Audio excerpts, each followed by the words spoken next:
47 मध्ये मित्रांनो समोर आपण जी समाधी पाहत आहात ती सिद्धेश्वर महाराज यांची आहे। असं म्हणतात सिद्धेश्वर महाराज म्हणजे भगवान शंकर यांचीच अवतार। ही माहिती इथे दिली आहे, वाचू शकता आपण।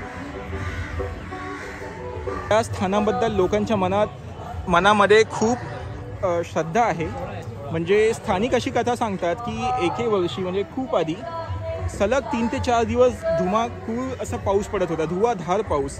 इतका पाऊस की मंदिराच्या पायथ्यापर्यंत पाणी आलं होतं। आपण पाहिलं की तलाव खाली आहे आणि वर मंदिराची बाजू आहे, मंदिरापर्यंत पाणी आलं होतं। पण इकडे जो एक दिवा आहे तो सलग तेवत होता 3-4 दिवस पाऊस होऊन सुद्धा। म्हणजे एवढी लोकांची धारणा आहे भगवान सिद्धेश्वर यांच्याबद्दल। सगळ्यात मोठा सण असतो इकडे श्रावणी सोमवार आणि संक्रांत। संक्रांतीला 4 दिवस इकडे उत्सव चालतो।